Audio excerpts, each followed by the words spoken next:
Okay, I'm going to wait until I have my first comment in the chat. Are you guys there? Are you there? Are you there yet? Let me know in the chat. Are you with me? Okay, while I'm figuring out if you're with me, let's do some of the obligatory stuff. We are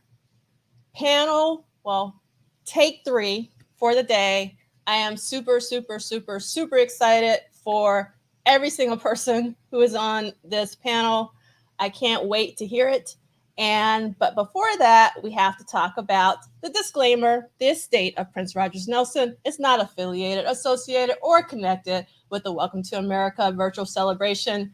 The hashtag for the event is W2AVC for Welcome to America virtual celebration. And I told you in the previous panel, but in case you weren't here, if your feelings are easily hurt, I would leave now because we have some pretty amazing people on this panel with who have opinions, and they are very critical, but only out of love. And it was really important for me to bring this panel together. Again, technically, Celie was supposed to moderate this. He's not able to be with us. We hope he gets better soon. He is very much missed, but I am elated that Scott Woods has decided or agreed to be our moderator for the 90 minutes. I'm not going to talk any longer because the 90 minutes is going to really go by super fast. As Michael Dean says, this is definitely the get out your feelings panel. I love this, Pammy, a controversy panel. And everybody's ready to go. So let me stop talking. But I will say, let's talk about who we have here with us. And sorry, I'm a little tired because I've been at it at 10 a.m. I just had one little small break, so I'm a little slowing down. We are about to get baptized. This is a grown folks conversation here. If you're here to get your Purple Rain on, this ain't it. Yes. And yes, Mr. Pride. Yes, sexy. All right, so in the house, we have Nicolay, one of my favorite producers of all time. You know him from the Foreign Exchange. You also know him from his solo output. Nicolay is an incredible producer. He's definitely one of my favorites. But more than that, he is a Prince nerd. So I am so looking forward to hearing what he has to say about the album and anything else you guys talk about. Everybody should already know. Yeah, sexy. Harold Pride is my brother and love sexy. I love him to death. I could listen to just Harold alone. So it's just incredible having all of you here together. It's kind of mind blowing right now. I'm like freaking out. Like I'm like geeking out, freaking out, all of the above.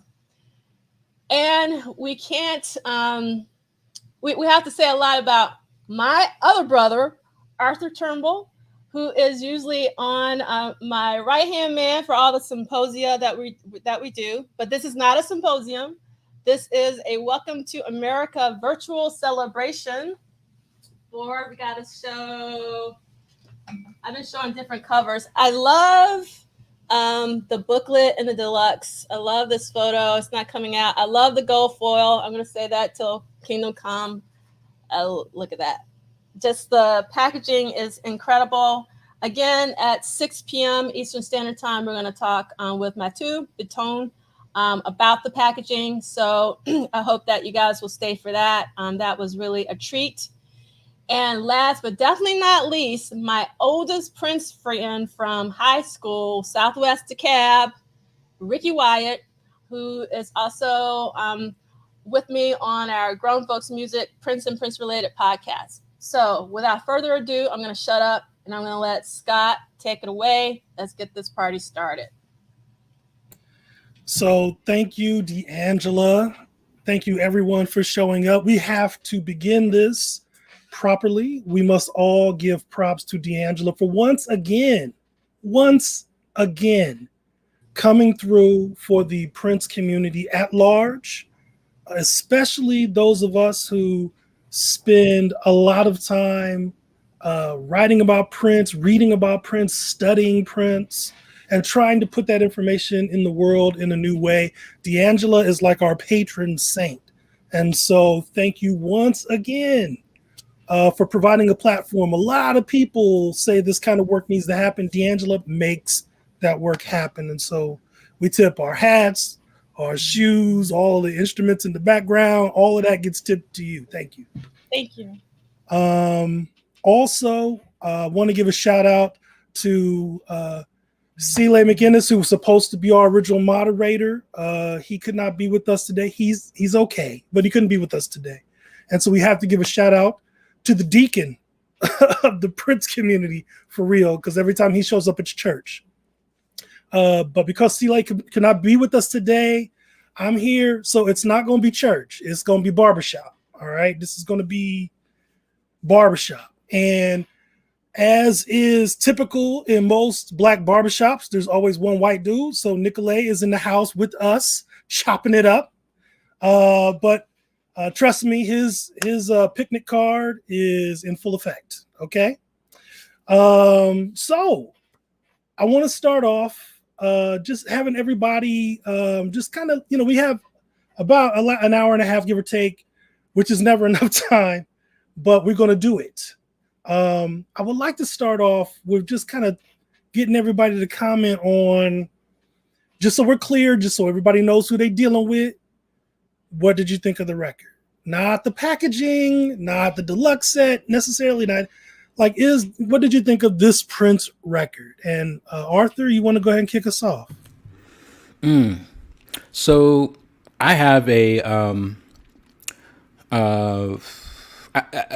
challenging relationship with late career Prince output, and this album, I appreciate the cohesiveness of it. It sounds very intimate. I can't help but listen to it along with 2010. Not that I'm comparing the two, but I find it just fascinating. I mean, I've always believed that Prince operates in two timelines, the right now and then, the what's next. So listening to albums, in order is really a joy for me, because thinking that these two kind of disparate sounding albums, 2010 and Welcome to America, it really gives me kind of a bookend of where he was, at that time in that period. I found over repeated listens of Welcome to America that I enjoy it with each successive listen. I can say that this would be one of the albums that I reach for if I'm going to listen to late career Prince. The high bar of this whole period, and I'm calling late career Prince, let's say Musicality back, and my high bar is the song Time, which is the closing song on the Artificial Age album. And while nothing hits me as strongly as Time does, still, I wasn't just going to wholesale write off Welcome to America, because I'm a big fan of the Deliverance EP that came out in 2017. It was, immediately, you couldn't really say withdrawn, but immediately pulled off of streaming platforms because of some significant legal issues, But, he it wasn't even a situation about having something left in the tank, it was always in the tank. It's just where he was and what he wanted to say at the time. So, overall, I'm pleased with the release. I can say that I like it. And I find it a really fascinating artifact on his career and the trajectory from Planet Earth going all the way to Hit and Run Phase 2. Cool. Thank you. Ricky, let's talk about it. What's up? What you thinking? I have a guess. We have not discussed this. None of us have discussed this record before we met. No, So I don't really know what the barbershop gonna say. But Ricky, where we at? not too far off from what I think Arthur said. I was probably, I think from a musician standpoint, I was kind of listening from that end just to kind of see, because it was new stuff that we hadn't heard. I was looking to see how the bass playing was, like the guitar playing was, the keys and the drumming and all that stuff was. And like some of the other panels that said it is a cohesive unit. So I was very happy about that, because, there is that part of me that's still just, like whenever I get a new Prince record, I want to see what songs I can learn to play, or what new, like challenges is he go present as a musician that I could try to mimic or learn or try to take and use. So it definitely had those. I do agree with I think a couple of people on the other panels. The vocals are high, like in say the mix, and so you do get that, which is kind of new, in say a sense. So I think with every listen, it is something that I'm catching from that. Like I catch something new with every listen that I missed the previous listen. And so like most Prince records, none of them are like easily like digestible. Like you don't get it, like in one listen. You may not get it in two listens. So I think this is one of those. I agree with, I know D'Angelo.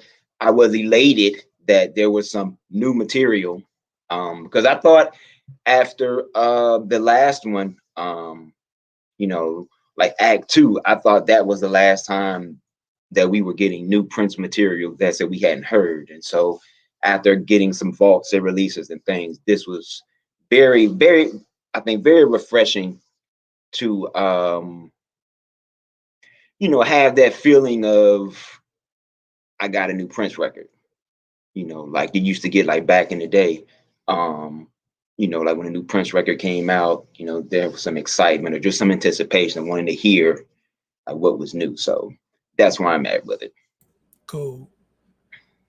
Nicolay, my brother, what's up? What's happening, dude? You, man. So what are we thinking about this record? I have softened my stance considerably, which is this might be disappointing for the ticket buyers today, but I really I went in with zero expectation, quite honestly, because I don't know much about the period. That is largely by choice. My Prince fandom is kind of like a mountain range. It has had many ups and many downs, and by the time this was being made and or being sort of a thing in terms of the tour and everything, I was checked out, honestly. And but however, I did see him on this tour, kind of the second or the later leg of it, when he came to Raleigh. I think it was 2012. It wasn't explicitly called Welcome to America anymore, but I think it was essentially the same show. And I hadn't seen him live since '98 before that, which was kind of the moment that he lost my heart for a while. And so it was, in itself, I have good memories about this time because my Prince fandom got rekindled around this time. And that was largely in the live context, but I still sort of look at this era as like something that I'm personally fond of. That said, I know very little about it when it comes to the recorded music. So I didn't even know, like, people are going to hate me for this, but I didn't even know a lot of the previous versions of some of these songs that people have discussed. I'm just not that plugged in. You can quiz me up to 96 and I'll probably get 100%. From there on off, it just starts dropping off. And so I kind of went in this like literally not knowing anything about it. And that said, I thought it was an enjoyable listen. I'm not gonna lie, I don't think I'll go back to it a lot. that's within the context of everything else that he's done that we have available to us. So in that sense, it's not surprising that even something like this, while it's not something that I would call a good album, is a great project. It's a good project for the estate to put out. I think I look at it outside of my own perspective and think this is one that could pull new people in, especially the way it was been marketed and promoted. And I guess since his passing, that instills a new level of pride in me, like where I am just happy to see that, like I saw they were talking about it on CNN in the morning, like with Misty Copeland, I think. And, like normie friends, as they are called, would hit you up, like somebody else said before about the new Prince and this and that. And so I think largely for us as fans, we're going to all sort of parse it through what we love, what we know, what we don't. I decided not to do that this time because I just want to sort of look at it as like a moment in time. I like some of the sounds on it. I dislike some other sounds. I have a very huge bone to pick with some of the keyboard sounds in that era. They're just very dated. A lot of those. I was just about to ask you, like if you like the keyboards. Nah, bro, nah. And I don't. I mean, and that's not. You can point even to Pussy Control and say the same shit. To whatever degree, there was that moment where Prince no longer was really, yes, he was cutting edge because he's, but he also would just reach for stuff that we would be like, wait, what? You know what I mean? And Same Page, Different Book is a really good example of a really shitty sounding keyboard patch that ruins an otherwise like fantastic sounding song, So there's both on here, you know what I mean? I hear a lot of what I love. I think the bass playing and the drumming is really cool. That's been said. I don't know that he had the songs per se. I think he had some of them. I think he had some good musical ideas, but if I take the message of what the album is separately from the music, I don't feel it's as followed through as I think others have described it. Some of it feels a little on the nose. I think Welcome to America feels really on the nose.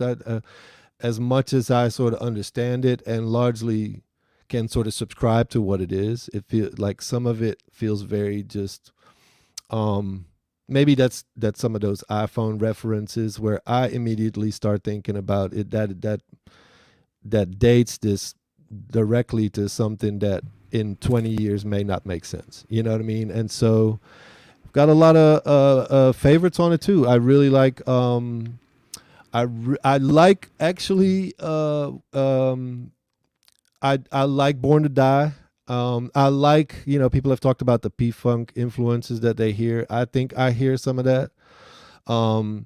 Again, a lot of these songs I think are marred by just bad keyboard patches. That's just a personal taste for me, but like I think there's a lot to enjoy there. Are there any sort of favorites that are gonna sort of hit my playlist? Like, no, I really don't think so. Like I like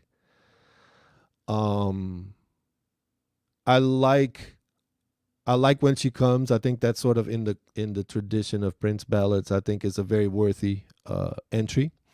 I don't care for Elisa Fiorillo, so anything.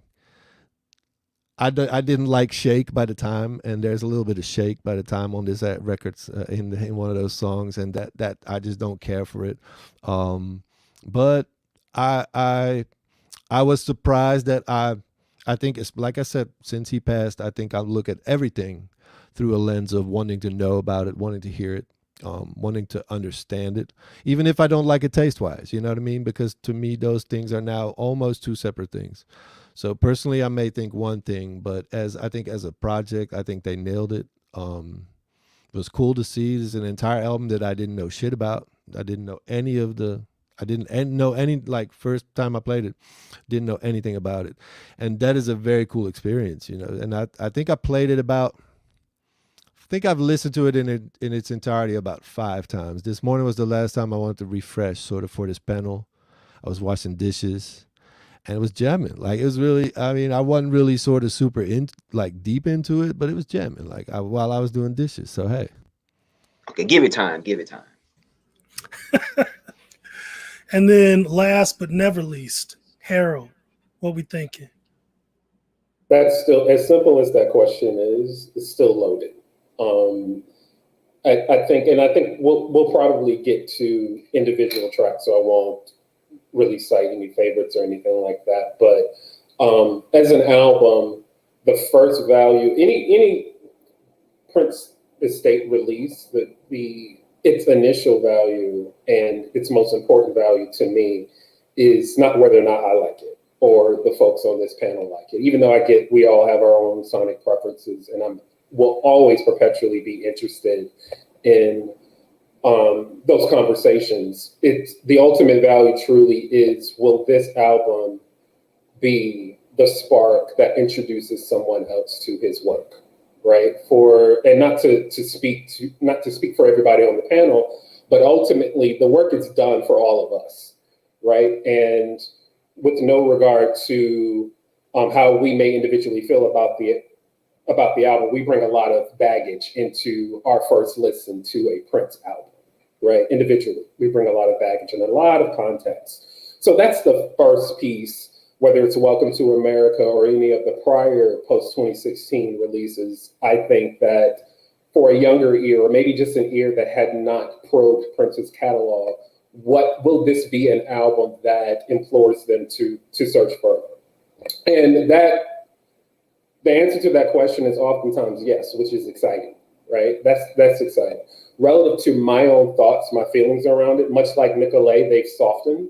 Mine softened within a day. The night I listened to it purposefully at night, and then I went to bed, and I sent Kanisa Williams, shout out to Kanisa, I sent Kanisa a message of my initial thought, and then the next morning I sent a follow-up and I said I was probably a little too harsh. Just overall, not speaking about any of the 12 tracks, I think as with the exception of a handful of moments that we'll of course get to, as an album, the compositions, it's a little outside of my sonic preferences at the moment. It's not something that I think I'll go back to anytime soon, but I will always give it room to develop it from a capacity standpoint. But relative to how it shows up for me now, it's a little light in the ass. Like, it's not, I didn't like get ugly or squeeze my face once. Like it was a pretty kind of like pedestrian listening experience. Yet and still, any Prince album is also going to be complicated with moments of unique fascination, right? So it's not discardable. It's not outright discardable in that regard. But overall, I think it's an album that's out of season, and I'm speaking from a seasonality standpoint. It sounds like a fall album, even though I know we're in the summer, and outside of hot summer being included, it sounds like a fall album. And in the last panel, I believe it was Zahir who brilliantly, per usual, pinpointed the warmth of the trio's foundation, right, and how great it sounded on vinyl. That may be my own inclination that maybe I should revisit this in a few months when it feels maybe a little more appropriate. But as for right now, outside of my preparation for this event, it is not something that I would have been super eager to develop a relationship to this early. So if that's an answer, it's kind of like middle of the road for me. Yeah, no, I feel that. For myself, I was I was excited to be excited for a new Prince record again, right? Like all of the stuff that had been coming since, the passing, were things that I wanted to see. I bought them all. But this was one that, because of my distance to the material, I was like, oh, I think I'm excited to hear what this record is about. And then as they began to drop releases, I was like, okay, now I am genuinely excited to see where this record as a whole is going to go, right? So when they drop Welcome to America, I'm like, okay. And then, when they drop Born to Die, I'm like, okay. And then when they drop Hot Summer, I was like, well, all right, dog, all right. So as a whole, I dig the record. But this is obviously one of those records that, with Prince. Well, we always have to keep bringing it back to the reality that Prince did not release this record. Right now, I'm not here to debate why that happened or should it have happened. It's irrelevant. The point is that he didn't. And so we are getting this record very much out of time, right? We are getting this very much out of whatever original context it could have had. And I'm not even here to make a case for him ever having wanted to really release this as a record, right? Maybe that's a good thing, though. Yeah, and he recorded it in like a week with his homies, and it's like, boom. He did that all the time, right? It's like, I'm just going to record for a week or a weekend or whatever. Whatever happens, happens. And then into the vault you go. And so maybe that's a good thing, though. Like, maybe that's the beauty of it, is that I know we get it like out of time. And so that you can make that case, right? Like, I think that's something you have to choose to do.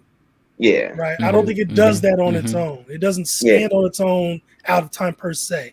Right. Which is part of its appeal, right? Like, you really have to kind of step back to dig into it. If you have to go back and kind of look at, okay, what was he releasing at the time? Where was I at the time? What was happening with the live shows at the time? And once you kind of put that context back onto this record, then I think you start to get probably maybe a little more sympathetic. Which brings let me ask this. No, please go ahead. Let me ask this. So, like, where does everybody think? I know, because Arthur brought it up. Like, I guess, like, I know, like, he mentioned the latter years catalog. So, like, where does this rank in terms of like album strength with the later years? You count what Planet Earth to. I know to now, like, is it just like a throwaway, or does it, like, where do you have it? From Planet Earth, like, till now, like, where do you have it? I'll say this. I'm sorry. I think that, this album is an example of, I'm a fan of drummers. Like, I follow a lot of drummers, a lot of percussionists, and Chris Coleman is one of the finest drummers alive. Like, the man is, to call him dynamic is shortchanging him. I mean, he is incredible, as is Tal, right? And one of my, when people kind of go into their Prince stories and they get the narrative, and I can kind of sense or start to prepare for the dips, i.e. they typically are around the, I stopped paying attention to the releases around a certain period of time. That doesn't apply to me. Where my frustrations came in were the musicians that comprised his bands, right? The musicians that surrounded him, because so often, if he was surrounded by limited or unimaginative musicians, he played to their limitations live, right? So in this case, you have Chris, you have Tal, and you have Prince. Before we even get to the vocals, right? Before we even get to post-production, we have those three, which in and of itself is compelling upon delivery. The missing component here is the compositions, right? The playing could be as stellar as the definition allows, right? But the compositions and the actual songs and the arrangements, Chris Coleman doesn't show up here. Tal has great moments, but as a player, she doesn't show up here. That accountability belongs to Prince. And to Scott's point, even that accountability is frail because Prince chose not to release it. You know what I mean? For whatever his reasons were. So I say all that to say, as far as the ranking is concerned, relative to the albums that were released in the latter years, in the later years, this is just kind of like an example of having on paper great personnel, but the missing component is the actual songs. You can have Sonny T and Michael Bland, but if the songs are shit, you know what I mean? So that's the songs are the lyrics. Right, and the thing is, this is an album as an overall statement, and I know some folks will disagree, and I'm open to that, but as an overall statement, I think this album is more lyrically interesting than it is musically interesting. I'm gonna take a twist on Ricky's question. Okay. How would releasing this album, let us say he released this album in 2011, right? So 2010 and then this album, right? How would releasing this album have changed his career or his audience or his music? If you can imagine such a scenario. Would it have changed much of anything? I think we would have had that. Oh, go ahead, Arthur. I'm sorry. I think it would have accelerated the transcend race conversation to dampen the message that he was putting out on this record. You know, we've complained about we being the collective Prince community, not necessarily the presumed geeks of this panel, right? But we've complained about Prince being preachy and God preachy. But now we get an album where criticism could be leveled, and has been, but could be leveled against, social issue preachy. But he's been doing this for years. In the 90s, the war song that was recorded live and released on a 2-track CD and cassette, he was talking about microchip in your neck. We're having these same conversations about microchips being distributed as one of the tent poles of the suspicion over the COVID-19 vaccine. So that's not necessarily new to us, but it's preachy Prince, right? We're kind of at a disadvantage because we're talking about an album in real time that was recorded 10 years ago. So when he's referencing the iPhone and the iPad, totally agree with Nicolay about how it's kind of lost now. But then it wasn't. The newest iPhone was the iPhone 3GS, which was only available on AT&T. It hadn't been released on Verizon yet. So this wasn't a critical mass device. The iPad had just been announced January of 2010. So the iPad wasn't a critical mass. And even then, the early criticism against the iPad was that it was nothing but a big iPhone. So even though there's some things now that seem sort of, washed away or out of context, it was very much in step in context then. So preachy Prince. And it doesn't surprise me that he would talk about it, but it does surprise me about the prophetic kind of conversation around the reviews, because the only reason that it's seemingly prophetic was only because what's happening now was happening then. I mean, Trayvon Martin had been murdered. Exactly. That's what happened, But this was before the idea of Black Lives Matter. I mean, that's the seed of it. So what would have happened? Preachy Prince, And then you've had the argument about how he wanted to transcend race and maybe his mama was white and all this other kind of stuff, to kind of, wash away on something like that. So do the right thing argument, I think, would have come up, that scene saying do the right thing with Mookie and Pino. And it was like, Michael, Magic, Prince, right. Yeah, right. These guys aren't really this. And so I think that probably would have come up. And then I agree with you. I think it would have been kind of like this preachy Prince thing. I know Michael Dean said that he would have came across as anti like Obama. And that's an interesting take. So, I just want to Nicolay, you said around this time that you were kind of tapped out. And frankly, so was I.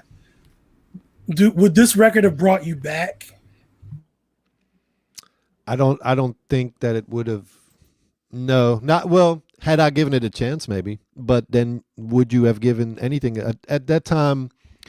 I think for me, the whole thing was with Prince was that the whole the lore of him working in the studio every day, like every single day, it became more and more, I think, something of a I think at this point in his career, obviously not every song is going to be great, right? That's just the law of being in the studio every day. There's going to be days where you just don't, you know, obviously he took that to the furthest that I think a human can take it. But I think by 2010, you know, some of the stuff that he did in the studio, like while he kept on working, I think he could have benefited from doing less and doing what he did more deliberately. That's a lot of wear and tear on your imagination.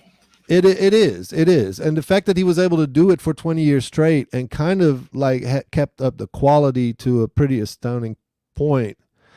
You can't, you know, to do it for 40 years is virtually impossible. You know what I'm saying? And I think by forcing himself into that, I sometimes call it a straitjacket, honestly, of that recording every day, and I'm doing this, all I'm doing, and somebody picks, you know, up my toothpaste because I'm just recording, you know, all that stuff, and sort of that life that he created for himself. There's going to be an expiration date to that, you know, and I think at this point, again, I think it would have been a better scenario if he would have enjoyed himself a little bit more and recorded a little bit less. You know, and we would have been happy with an album every 2 years, you know, instead of one every year. Especially if it would have meant a certain sort of, you know, a higher level of quality. So I don't, you know, at that time, for me, it was really a matter of, I wasn't checking for Prince when Lotus Flower came out and all that stuff. Like, I think at that point to me, I was just like, look, like, I know this guy's the GOAT, you know, nothing takes away from that, and I know he's the greatest live performer ever, but that doesn't mean these records are great, and they weren't. And is this one a lot better? I don't really know. I don't think that I can gauge it, you know. I think it's after the fact, it's going to be hard for me to imagine, like, if this came out instead of Planet Earth or 2010 or whatever.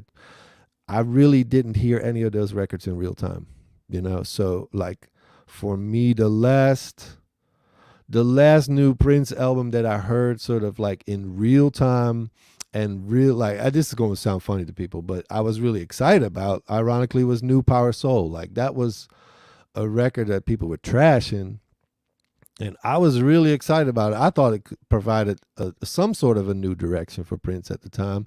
What I was disappointed about was he didn't do none of that shit live. Like, he came out live, and it was like, okay, here we go again with Larry Graham and all that, you know. And the live shows in '98 were to a point where I completely lost my respect for the man for a while, you know, because I thought, like, he's got this new album that could potentially be really, really great live. And then the tour just sucked, you know, and I saw it twice, so I can't say that, like, I gave it another shot, you know, because he played in Holland twice that year. And both shows just were, you know, it's Prince, so there's going to be great moments in every show, but it was like really just like, wow, like you left kind of dejected feeling, like for real. And it was like, oh, wow, like, because it was just the whole Christ moment with the cross, and it just felt like it was all falling apart, honestly, like a little bit. It looked like it was, like the band wasn't really hidden, and it was just like, yo, like, and so I literally, when Rainbow Children came into play, I was like, I'm good, bro. Like, man, so good, you know, when you say that, it probably would have been good to hear Mad Sex live. I think that probably would have.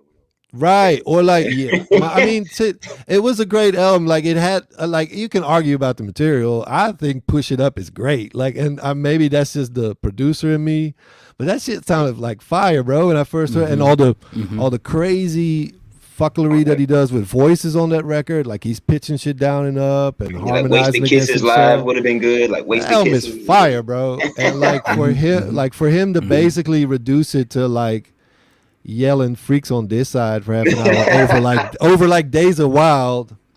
It's like, man, come on, bro. I want my money back, dude. You know, Arthur, I see you look like you're about to jump in. Well, you know, it reminded me of the other day. I was responding to a tweet that Nicolay had posted, where it kind of struck me that Prince was very likely the biggest indie artist of his time for like the last 20 years. He, aside from 3 albums that he did with major labels for distribution, you know, he financed his own music. You know, he paid his own musicians. He paid for his artwork. He paid for the production. He paid for the production of the material. You know, he negotiated his, you know, he did his own thing. And what kind of results in that for indie artists is you kind of get hit and miss stuff because, you know, your vision may not be the best vision for the time, you know, for the audience. And there's like no way that if he released this in 2011, will we have gotten, you know, this level of packaging? I mean, that's notwithstanding. I mean, a posthumous release kind of dictates that, you know. But like this is 2010, and it's right, it like would have been glued to a magazine sleeve. instead. Yep. Right. Or, you know, and distribute it out, and so a lot of people would have, you know, it's safe to say that a lot of people would have missed this album, Welcome to America, if it was released in real time because of the way that he was releasing his music and promoting his music. And these albums, you know, Planet Earth, which I know is kind of a bookend to 3121, but you know, Planet Earth, Lotus Flower, but definitely 2010. And we now know Welcome to America, you know, was produced from the standpoint of, let me put out an album because I'm going to tour behind it, because it was the tours where he made a great deal of money. It was, you know, he was one of the, you know, the few legacy artists that could literally tour without performing anything, you know, new. But I agree that a lot of these songs, several of these songs that are on Welcome to America would have sounded good live, and it would have been nice to hear, and we're not talking about the concert, that's another thing, but it would have been nice to hear some of that material live in context to generate either sales for the album or distribution for the album, because he was, you know, we know that he gave Musicality away. I got like 2-3 copies of it because I went to concerts. I just feel that it's and that's why I have such a struggle with late career Prince albums, because it's I don't necessarily know who's going to show up. I don't know what the motivation is going to be behind these albums. But Welcome to America is very clear. He very much wanted to make certain statements on this album. I actually wonder if one of the reasons why he held the release was because we had the first term Obama in office, and he's about to slam, or at least it can certainly be slanted that he's slamming the Obama administration for not doing anything for the Black community. I don't know. So I did see an interview with Morris, and they asked him, okay, why didn't they release this? And Morris says, well, you know, he played it with these two cats. They couldn't do the tour, so he decided not to do the tour. And so he didn't release the record because he couldn't tour the record with the guys that he wanted to play with. That's what Morris said. That's the most official account that I've heard so far. Right. Which makes a ton of sense from a practical perspective, even. Like, yeah, I mean, thinking about it as a musician, I'm like, yeah, if they were not available or whatever, like. Yeah, but John Blackwell couldn't have played this material. Eden Nelson couldn't have played this material. He wouldn't have personally identified the same person with that material. That would have been just that's fair. You know what I'm saying? Yeah. That would have just been like a different. You well, can't really. I mean, even if they, I mean, had done the tour, still, like, you figured, like, how many songs would he have done from this during this time? Maybe 4, and then like the other 16 songs would have been from the catalog. So yeah, I don't mean to suggest he needed to play the whole thing. No. Yeah. No, but I mean that is kind of like respectable. Like, okay, like you guys did put the work in, you should get, you know, the shine like everybody else did. So that's admirable.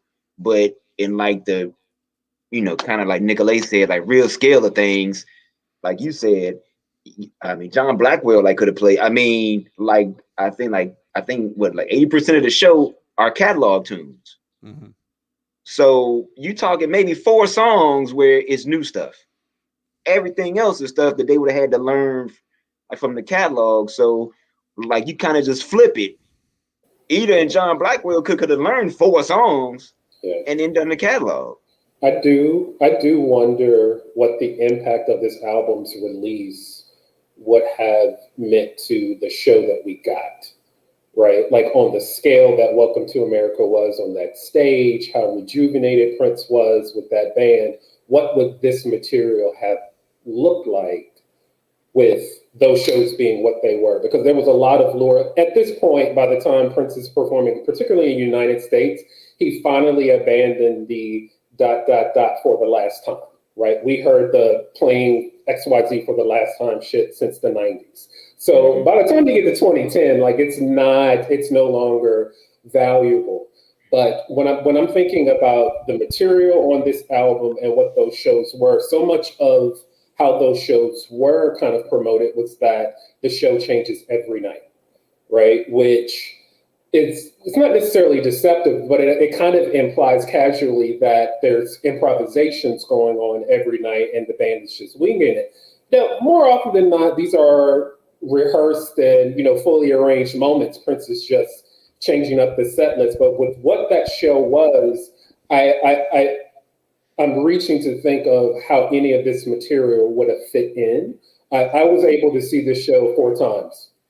And of the 4 shows that I saw, all 4 were completely different, but I still can't really imagine what any of this work would have, or how any of it would have been communicated during the same show as Play That Funky Music or Brown Skin, or whatever the packaging of choice was. One of the things that this tour and the show, and the DVD, I know we'll get there, really brought home, and as much as it's not a revelation for any of us, it's that no matter what the title of Prince's tour may have been at a particular point, these were going to be variations of hits packages in arenas, right? Exactly. If we're talking about arena shows, you are going to hear Purple Rain. I knew that as a teenager, right? Making it to my 40s and going to see Prince, I'm not disappointed that I'm hearing Purple Rain in a 20,000 seater.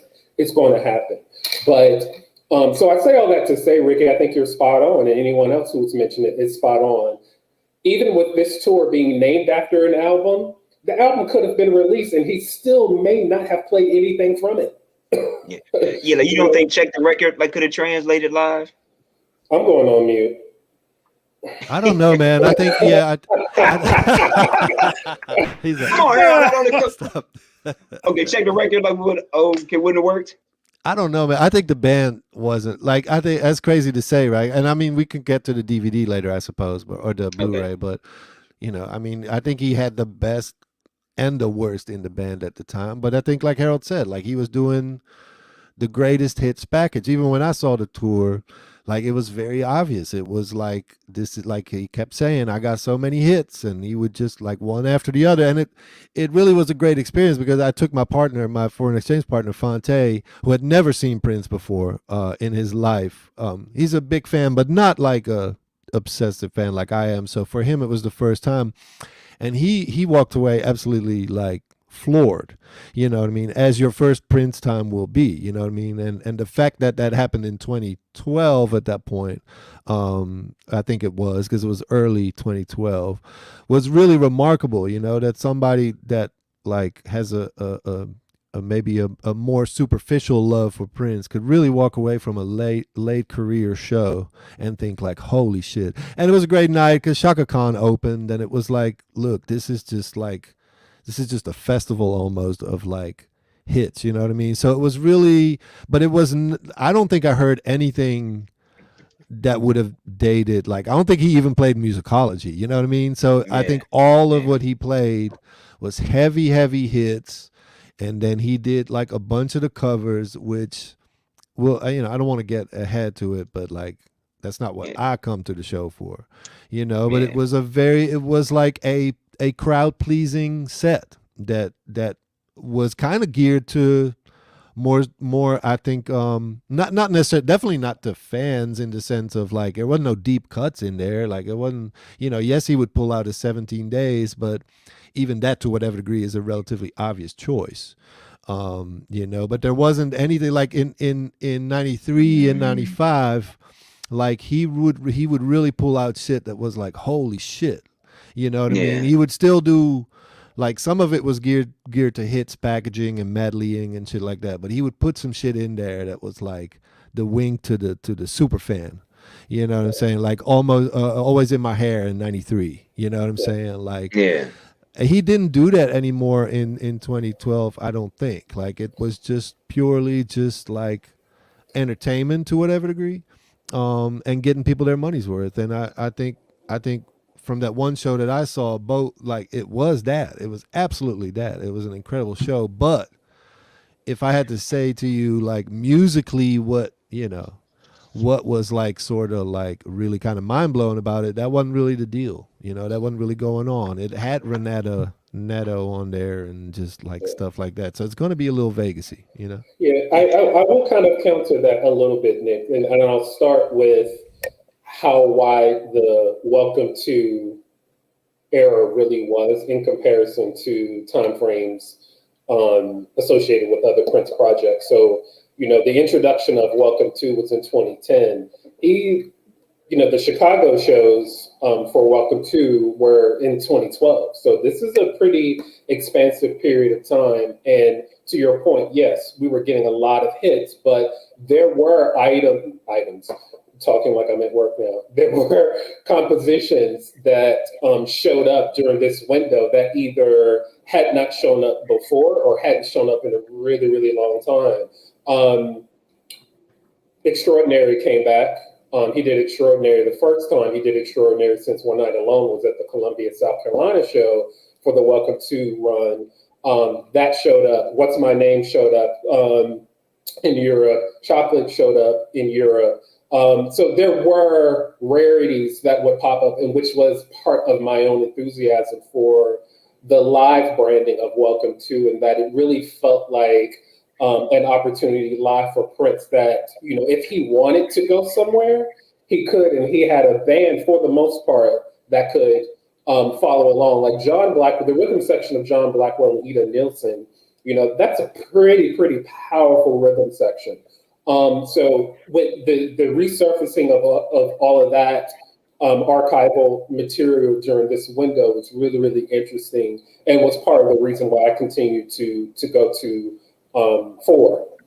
So I do think it's a little outside of, I think that argument, the argument you just made, Nicolay, is probably, I would definitely apply it to like musicology, because musicology was a very kind of tightly curated and rigid from a performance standpoint moment. The shows were usually a little over 2 hours, but there wasn't that much deviation. There was deviation, but there wasn't that much deviation from a set list standpoint. I know the sampler sets are pretty polarizing amongst the community, but even in the sampler sets, Pheromone showed up. I lost my shit when he played Pheromone for 10 seconds. Bruh. So, something like that is that's kind a of gem. it's worth the price of admission. Shockadelica is the same thing. Like Shockadelica popped up a few times during the Welcome to era. So I do think it's a bit of complication as far as the rarities. I do think the momentum of the live shows kind of shifted once Andy Allo and other folks started to kind of come in and sit in with the band. I really like the band as it was during the MSG run versus what we saw in some of the forum shows and where it kind of evolved to in Europe. Yeah, and I think the one that I saw was literally because he was in Raleigh, like it probably was a relatively dumbed down version of the show. And I literally go ahead, bro. Oh no, go ahead. I'm sorry. No, man, go ahead. No, you good. No, you good, Brecky. Come on, bro. No, man. After you, just about Raleigh, man. No. After you. No, I was gonna say that. I know we had a question that came up in the chat. Some of them, like Rockabosh and Michael Dean, wanted to know: did Prince kind of hanging around like Cornel West, Van Jones, or Tavis Smiley maybe an influence? I know the work on this particular release. The answer is yes, but also, right? Like it's important to note that Prince was Black well before this album and the recording of this album, and Prince read books about Black people and Black history and Black things before this album. So if the question is, did they inform this album? I think that we already know the answer to that. That's a clear yes. But were they the sole information pool or source for this album? Obviously not, right? There are certainly plenty of other records and instances and songs that suggest that Prince was already had a pretty good handle on this as an issue. I guess that's the simple answer to that question. But I do want to pose a question, and this is something I think D'Angela's been kind of putting this on several panels as well, and so to be curious to see where this goes, because we've been talking about this album kind of contextually and historically. I want to bring it up to what it's doing now, okay? And so, of all the posthumous releases, why is this record the most polarizing, the most divisive within the Prince fan community? The answer should be obvious, I think, but you know, let's find out if that's true. Why is this the record that's setting them off? That is creating the arguments. I'm sorry, there are arguments over this? So I'm joking. Yeah, Arthur. Hey, that's a very good question. Arthur, go ahead. I'll let you take it. Let me put this to you as a group. Is the answer because this is the blackest Prince album ever? Is that the answer? And is that even true? I mean, this is going to be funny that I answer this question, right? But I don't. Actually, never mind. No, come on, Nicolay, man. Come on. I don't think it's the blackest Prince album ever. On the panel. Right, I am on the panel. I am on the panel, and the clock is ticking, and it's like I need to say something. I don't think it's the blackest album that Prince has done. I don't elaborate. I don't. Well, I think. I mean, I you know, because of my age, right? Like, let's just excuse me. Let's just talk about just things, how they work in the timeline. I'm 47 years old. I got into Prince around 85, 86. Was heavy into it until 90. Had a little bit of a breather. Put him in the refrigerator until 93. Heavy Fandom 95, 96, 97. And I felt that was like a really, for lack of a better word, a really black time. The 94, 95 NPG. You mean the slave era? Yeah, definitely, and the material too. You know what I'm saying? And I think there's a link probably somewhere. You know, I think this doesn't feel as maybe that's because just like a lot of time has passed. This doesn't feel to me as I do see, you know, just to put it out there, social media, you can sort of find your answer, which is like I do think there's a large contingent of white Prince fans, particularly in Europe, places like the UK, that have a very, very weird sort of viewpoint when it comes to Prince and race. And they're also very vocal about it. So it's like, not only is it off, but it's loud, you know? And so I think I saw a lot of like, well, I just only want stuff from the 80s. I saw a lot of that. And I engaged somebody, which you should never do, but I engaged somebody saying like, look, if you were to reduce an artist with 40 years of work to a 10-year period, to me, that's just a telltale sign of just a fair weather Prince fan, like just a low-hanging fruit Prince fan. If you don't want to hear this record, which is fine. I mean, there's not, you know, nobody's forcing you to hear this record. I think there's a lot of people in that fan base that whether it goes completely over their heads or they're actively sort of opposed to some of the statements contained therein, that look at this as like they'll either dismiss it because it's in the time period that it came out. So it's like, okay, it's 2000, so I'm automatically not interested. Or is some of the concepts that are being talked about that like go against how they have sort of fantasized their version of Prince over the years, you know? So I think the controversy is just fabricated, you know what I'm saying? It's not a controversial album when you listen to it, especially not in 2021 when you listen to this album.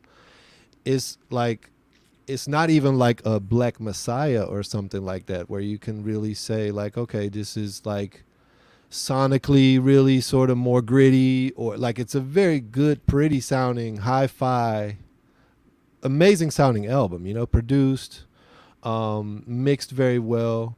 So in that sense, like it doesn't feel like it's this sort of like line in the sand album of like, okay, you're either with this or you don't. I don't look at it that way. I definitely think that a lot of whatever banging is going on in the internet streets about this record is coming from fans responding to it, right? I don't think even like really hardcore racist fans, of which Prince has many, are sitting down with this record and going, no, I hate Prince. I don't think that's what's happening. I think what's happening is they're like, oh, Prince got a new record out. They go on Twitter and then they have a bunch of black fans who are like, this is the blackest record ever. Right? Take that, racist, and so then we have problems, right? Arthur, where were you going?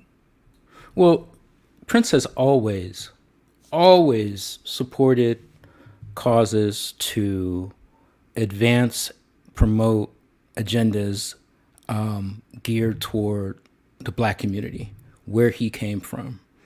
The earliest that I knew about it was in 1983, 1984, when he supported the work in the schools of Marva Collins. And throughout the years, we've heard since his death, but I think that's the first time I've actually used Prince and death in the same sentence. So this is kind of cathartic. We know that he's always supported his community, our community, but Prince, public facing, has lived in a myriad of lanes. So, to the point where, he all but turned himself into a glyph or an emoji before, even the idea of Twitter happened. And I'm speaking of somewhere, around the Gold Experience era. And, me as a fan, I've always rode with Prince because I recognized all the time who he was. And, there are other examples of Blackness that's portrayed in other ways beside the smooth R&B or the classic soul singer persona. We have George Clinton in Parliament who advanced the concept of Afrofuturism. And Prince has done that as well. And to have this album, I promise you, Scott, I'm trying to stay on message, but you're doing great. Yeah. To have this album now be released in a time of a great deal of divisiveness, where everybody seems to be all in their feelings. I think it's providential, and I welcome these conversations, and I'm trying to stay a little sanitized with it, but it's, what's weird to me is why there's a question that Prince would directly speak to Blackness, because all throughout his career and various times, he spoke directly to Blackness, either in his persona, or his music. I'm not a big fan of the NPG Exodus album or the NPG Gold Nigga album. I'm just not a fan of it. But those are Black oriented albums. Okay, stay with us, Nicolay. Stay with us. I just don't. It missed me. It wasn't where I lived. I forgive you, Arthur, and I still love you. Well, love you too. The Exodus is a masterpiece. So look, I'm going back to these records because I've said it privately and publicly. I feel like I would be a hypocrite, and I never have not done this, but I just feel that if I'm going to talk about Prince in any respect, I have to not only talk about the entirety of, but I have to embrace the entirety of this man's career. Not all artists get to do this way. The Rolling Stones are talking about going out on the road again. Do Rolling Stones check for the latest Rolling Stones album? I don't know, but I don't think anybody really, a Rolling Stones diehard, is really checking for those kinds of, for those kinds of records. But we as Prince fans, we do. Everybody around this table, if nothing else, at the very least said, well, you know what? I gave it a chance. I'm excited that there was something to be excited about, right? I just feel that anybody that is paying attention would always have seen that Prince spoke, at least, well, can't always say honestly, because sometimes I don't think Prince was always being honest, but that Prince was always projecting who he was as he was at that time. And there's always been direct ties to the Black community. The way to put that, I think, Arthur, is that Prince did not always tell the truth, but Prince was always honest. Well, I like that. I think that's an artistic way to put that. That's a very artistic way to put it. But you know what? Look, so check this out. And this is this is on topic, but a little on tangent as well.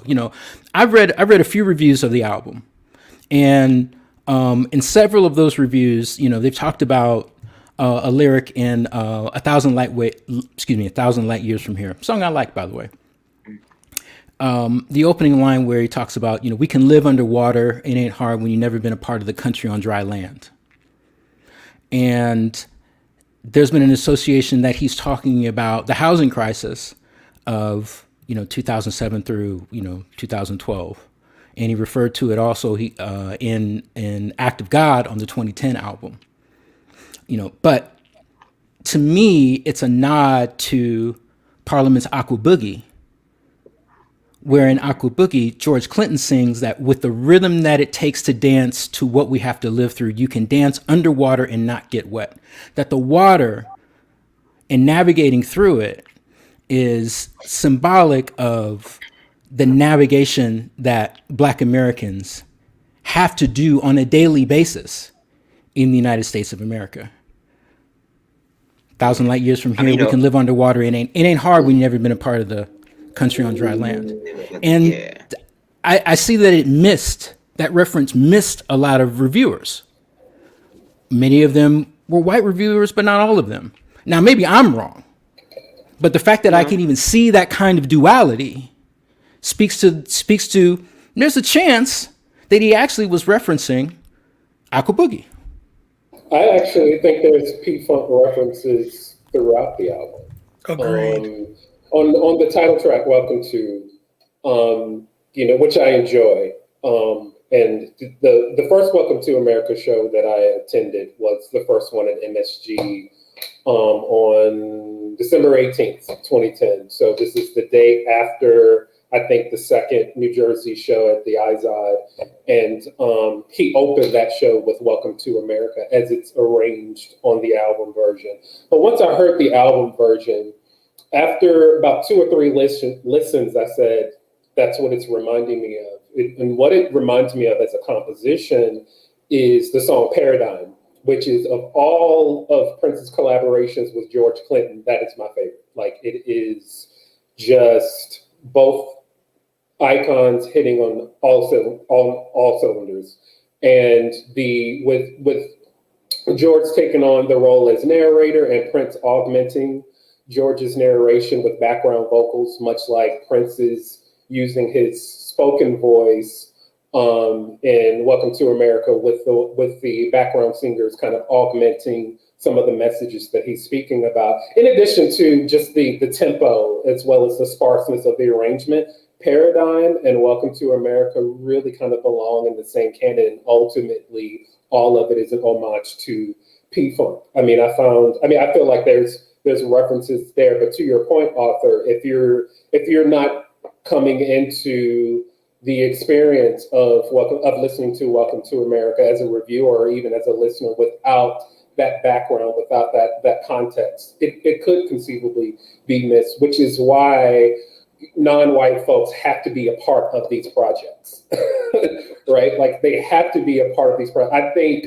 this particular package as a whole is the high mark as it relates to any of the packages we've gotten up until this point. I know we like bulk. I know we like expensive stuff. I know we like a lot of tangibility and all that other stuff. But I do think that from a design perspective, from a care perspective, because care is unique. It's not just in how glossy and how expensive the shit is. And I think Welcome to America stands head and shoulders over the 1999 and Sign of the Times Deluxe box sets.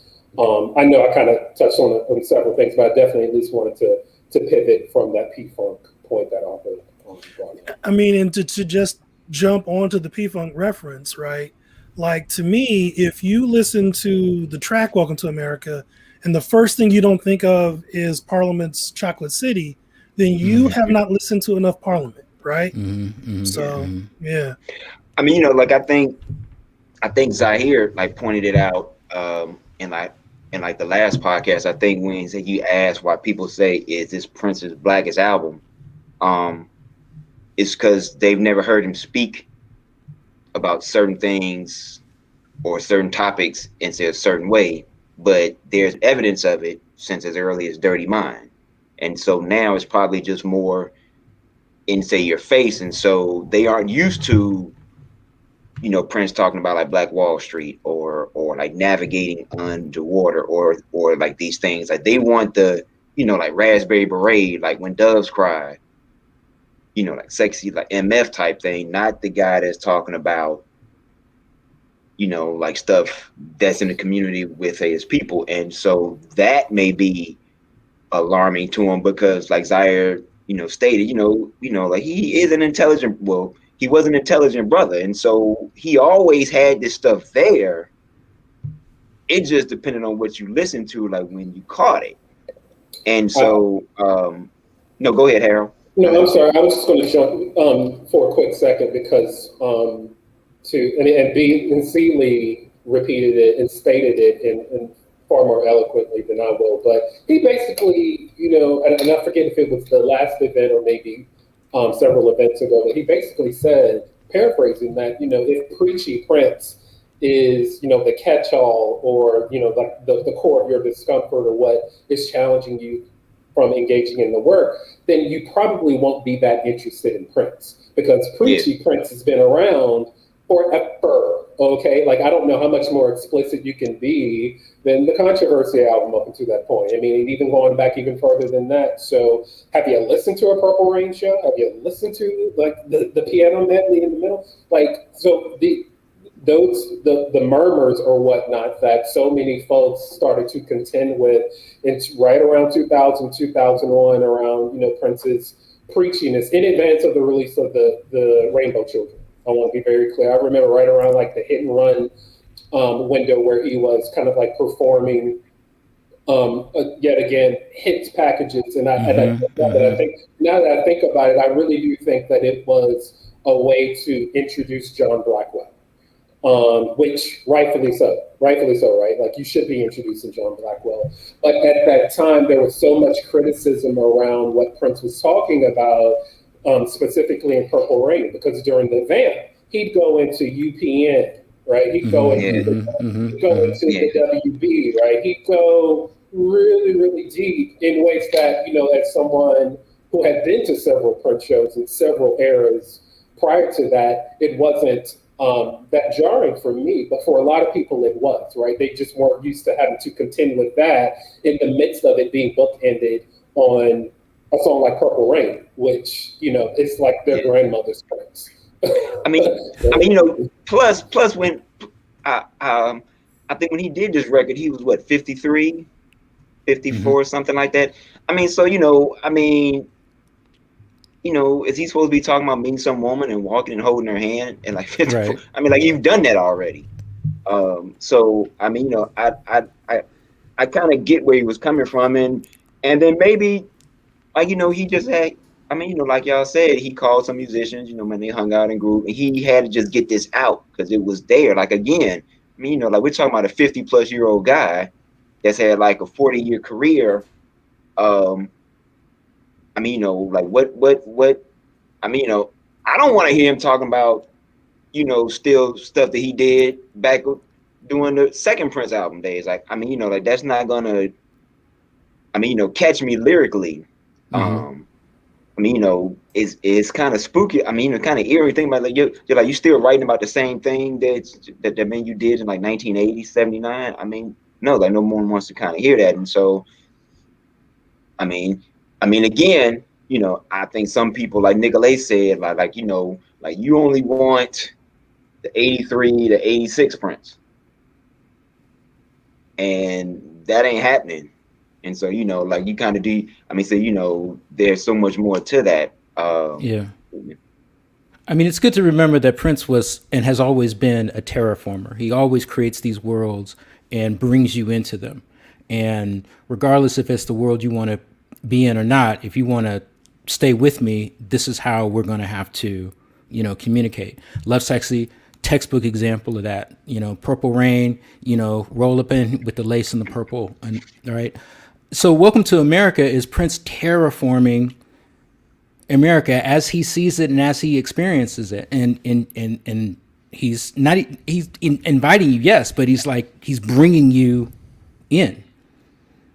Well, And I think and it's I always so, saw that. Sorry, go ahead. I think No, it's no. really refreshing that they went to something like this era. I mean, that wouldn't have been maybe an obvious choice, but just the fact that they moved away from Susanna being able to sell coffee mugs is just a win, and I support it. And even though I may not really sort of put this on the mantle, like as like my Prince, like I'm just like come with it. It's very refreshing after just what we've seen last year. What you say? It's just refreshing. Like I don't really even care that I don't change of the really. cast. The change of the cast. Man, like it's just it feels good. It feels good. So Nick, I never miss an opportunity to talk my shit, but I'm not even going to take that bait. I'm not even going to take that bait. You just put it out there. I am going to ask, because we have 15 minutes left, what everyone thinks of the DVD, the contents, the look. I know there's a bit of a mixture. Is this a question I already have an answer to? Yes, but I am genuinely interested in hearing everybody's take. Man, say, I always look at the perspective of, like what if I were a, 12, 13-year-old and this was my first entry into, like the kingdom. It's great. I mean, so like for somebody out there that's new to Prince, some kid, man, some adult, it's their first time experiencing it. It's great. I mean, it is a great entry. But as a seasoned Prince fan of plus 30 years, that there's something better in the vault. Like like y'all could have used, like everyone else said, the show where Mint Condition opened, or Layla Hathaway was there, or something. But I think, I've had some friends say that this package is his most accessible package in like a while, because like they said, like it's being talked about on CNN, it's being this. So it is, for the casual fan, a great Blu-ray. Like it's I mean, it's got what they want. It's got some hits. You got a cover tune that people know. It's in a, like the large city. So, it has all that. But for a seasoned Prince fans, I think everyone knows that, oh, well, like the New Jersey show was better, or like the Raleigh show, or this or that or whatever. But for like the like for the general public, it's great. I am never going to be mad at the release of some Prince concert footage, right? That's on principle, but that's also personally. I did not get to see a bunch of Prince concerts coming up. I was too poor to celebrate Prince that way until much later, right? And so knowing that there are hundreds of instances in which I could be seeing Prince perform live astounds me. I'm eager to see it. I want to see it. You know, I have not seen enough of them live to be mad at any show. Right now, that is not to say that I totally enjoyed this particular concert all the way through. Right, a lot of covers in this concert. You know, but you know, it was beautiful to see him in his element, which live performance is, right? All these albums that we talking about are just foreplay to live shows, right? Whether he plays the music on them or not, really, to be honest. And this album was filled with songs that I'm like, oh, he probably would have killed that live. You know, I may not dig it on the record, but he probably would have killed it live.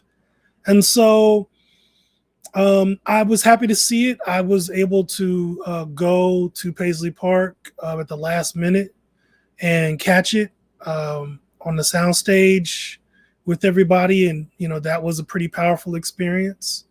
But I mean, you know, anytime that you can go to Paisley Park is going to be a powerful experience. So it's hard for me to divorce that viewing environment with the actual content, but I'm sure that, you know, my position on this will stand. I'm just happy to see it. I thought that it was solid.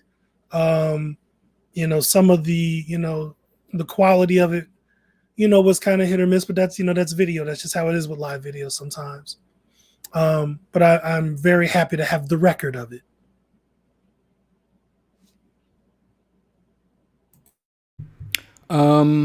If I could say, I had the opportunity to go to the Welcome to Chicago show, and I really wanted to go because I just needed to see that stage. And I don't remember enough about that show to juxtapose it to what was released on the Blu-ray to say which was better or not. But I was glad that Lettucey appears on the Blu-ray, because on the Welcome to Chicago show, Lettucey came out and she sang Mountains, and like me and maybe 20 other people in the United Center lost their minds when that happened, because she has just such a beautiful voice and sounds really good on Prince material. I want to echo a comment that D'Angela had previewed here, that I too am disappointed that the Blu-ray was relegated only to the $100 package, because it takes out a segment of the market who have always heard how incredible a Prince show is, and to need to be able, like, even I didn't buy the deluxe package. I bought the Japanese edition so that I could get the Blu-ray, because that's what I really, really, really wanted, because I wanted that sound. And earlier I'd seen some comments about why wasn't it a DVD as opposed to a Blu-ray, and I kind of get it from an accessibility standpoint, but Blu-ray gives you so much more definition. It looks DVD looks terrible on a 60-inch television. You get the sound, and the sound is something that Prince was so very particular about. He wanted to make sure the sound was as good for the people, in the B-roll, row B or C or D on the floor, as well as the double and triple A rows, in the rafters. So I'm glad that the Blu-ray really did deliver what I hoped, that it would deliver. I do feel that the Forum show was really, really cover heavy, and it's nice that Prince does covers, but the thing is, it's like, it's like when you're there, it's like, oh Jesus, we got to hear a Lakeside song. No, I want to, I want to hear a deeper cut from, your catalog. But still, it's a good, I think it's a solid release from Sony Legacy. I had high hopes for Sony taking over some of this catalog. I had a conversation years ago with Edgar Cruz and Yost, the curator of PrinceVault.com, about what Sony would do. Can they take care of this material? And the track record that Sony Legacy has, particularly with the Miles Davis box sets, shows that, they have the DNA, the pedigree to be able to do that. And for this to be their first, deluxe release, I think it's a good step forward. We should let Harold go last because he's going to burn the stage down. I don't want to go after him. I was very again, I've softened my stance on things. I'm trying to be a better person, y'all. Like I'm really trying to turn a corner, and And that's all right, man. you know what, and I will say this: a couple of things I walk away from. Anytime you can see John Blackwell play is great, right? And I have some newfound respect for Ida Nielsen after watching this, and I've never hated on Ida, so it's like I'm not necessarily having to eat my words, but I really like. She sounds amazing on this concert. I didn't remember that from seeing the show, so that for me was a real eye opener in terms of like just how the pristineness of the sound sort of opened that up for me to truly I think appreciate her in a way that I have not before. And I think that is I didn't really see that one coming, because later stages, like I'll just be very honest, like I wasn't into the Third Eye Girl. I wasn't into all that. So, for me, John Blackwell, and then, so John Blackwell, period. And then I'm a keyboardist. Renato Neto, I've never. So even not today, and more than likely not tomorrow. I think the band overall was not his best band of all time, but it was certainly not a low point in that sense. And so some of the material, they sound really great. They sound great on 17 Days. Like they sound really good on 17 Days. Like, and there were a couple of other ones where I was like, as a latter career band, like they sounded really good. The covers, man, you can miss me with that, man. Like I just like the choices are so like uninspired to me. Like I can't get in the man's mind. Like, so I don't know what is like, I know he's just trying to have fun with some stuff that harkens back to that sort of time where he got his start and shit. But that said, like, man, come on, you can pull out better stuff, right? And really kind of learn it and tribute it versus just like sort of this human jukebox thing of like, I'm gonna make you guys happy with he could have just done like play the Oliver funky Ryan music. for D'Angelo. It feels, and even when he started doing, the don't want to, I think he did Mountains and Don't Stop Till You Get Enough and stuff like that around that time too. I think honestly that was him sort of really kind of doubling down on the stage, like sort of just the entertainment of it. That wasn't creative Prince to me, so, but that you don't really put in a 2011 Prince Blu-ray. You know what to expect, right? I mean, I knew what to expect. And ever since I've become a better person, I can find the things to love in this. You know what I mean? I don't even need to talk about what I don't like. I gladly do it. And I'll do it all day, but I don't have to, because there's enough for me to love, very closely linked to his passing for me. You know what I mean? I really have sort of a different perspective on it. It goes back to the deluxe versions where you do have this feeling of like, we're not really supposed to have this. We're not really supposed to know, you know what I mean? And I don't think that ever goes away. I don't really have that with this as much, because it's like it's a later sort of era.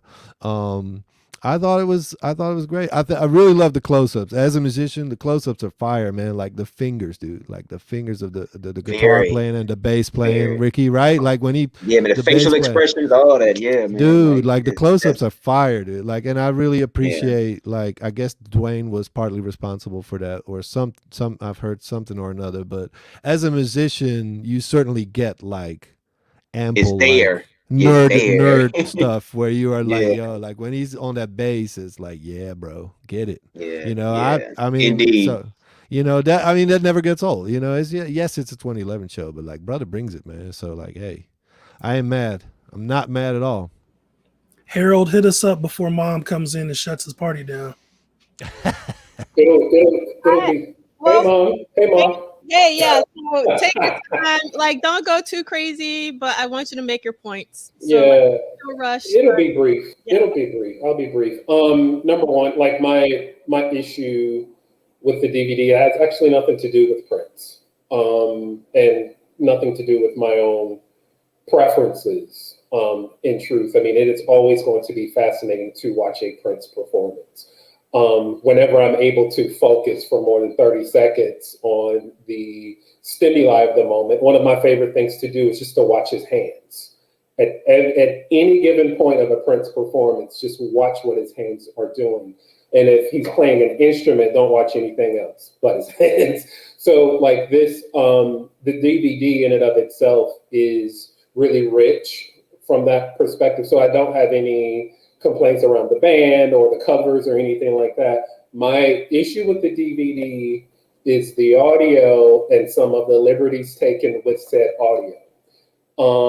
One of my biggest fears after Prince's death was other folks kind of coming in and imposing whatever, albeit as minor as it may be, considered tweaks or whatnot to audio that in order to push for completeness or whatever the case may be.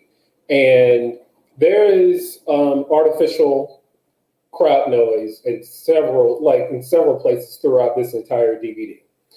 It could not be more clear and more apparent that there is canned noise.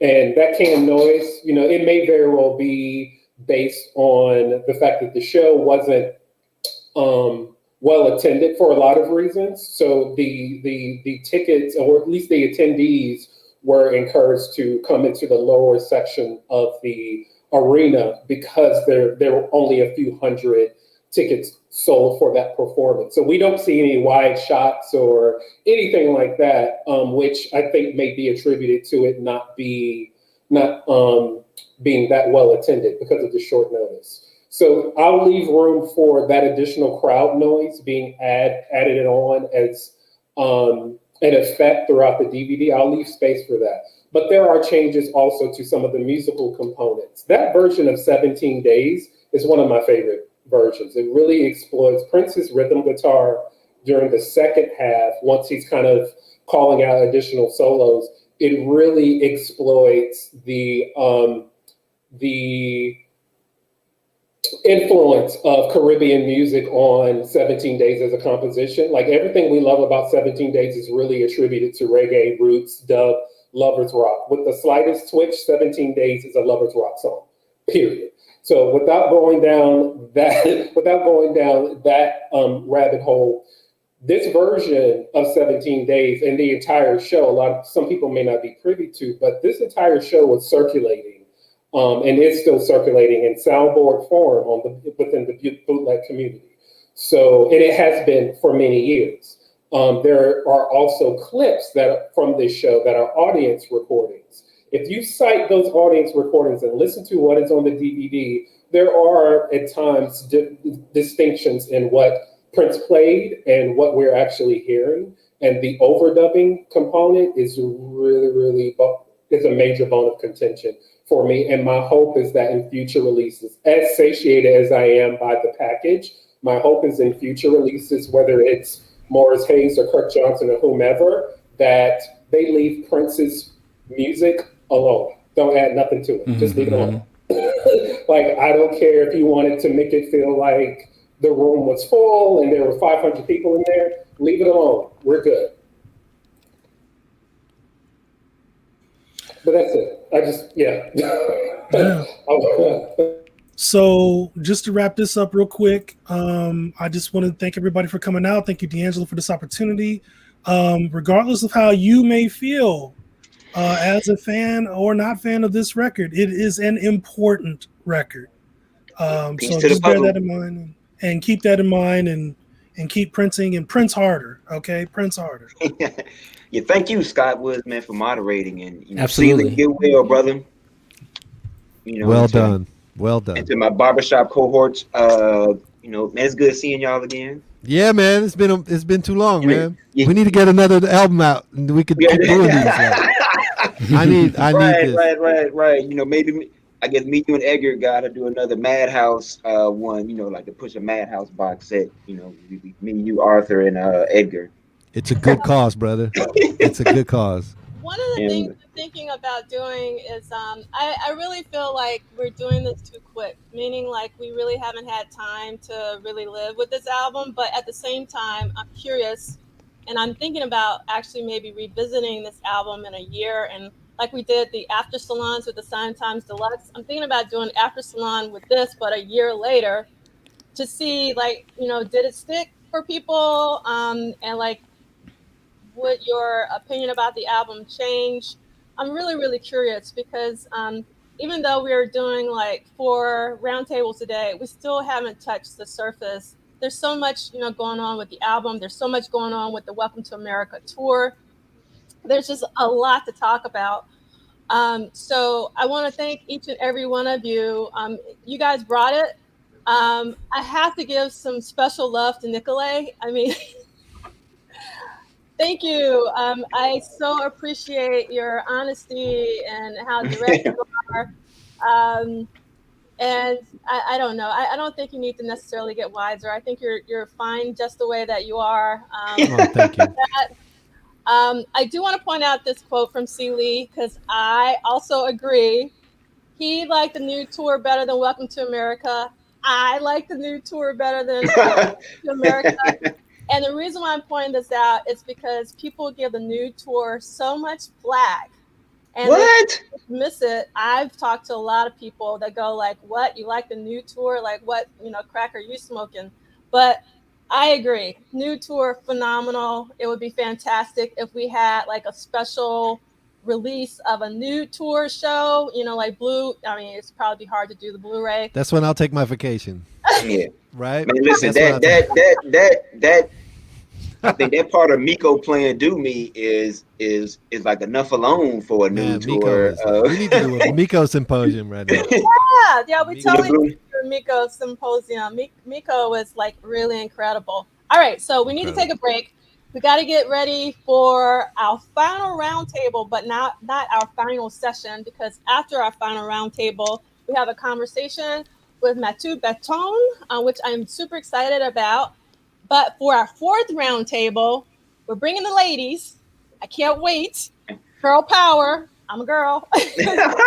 And listen, before you go, D'Angela, yes. I want to ask everyone, because the anniversary of the Good Question album is coming up. All right, can you have us back to do a roundtable? You know, like this panel here about Good Question. Now Ricky wants me to start cussing. Now Ricky really wants me to start cussing. Okay. I mean, come on now. Oh, we've done the Time, we've done the Family, we've done Madhouse. You know what I'm saying? I'm sure Arthur, Harold, Nicolay, Scott have a lot to say about Good Question. Only if we can talk about Del Bazio too, right? We can just throw in Del Bazio. We're going to get back to girl power, so let me talk. Right. And looks like we're out of time. Yes. So next up at 4 o'clock, New York City time, Eastern time, we have Miss TLC, who we love, Princeversaries on Twitter. We got Rhonda Nicole, who's an amazing singer-songwriter. Check her out on Bandcamp. We have Tanya Pendleton, fantastic music journalist. We have Erica Thompson, who we all love. She's a fellow Colombian, Columbus, Ohio, with Scott. And we have none other than the one and only Kanisa Williams, who has just dropped a new Muse to the Pharaoh podcast, I think last night or this morning. So make sure you check that out. So again, move your bodies, go get something to eat, and we will see you in about 24 minutes. Thank you, each and every one of you, for a fantastic conversation. Peace.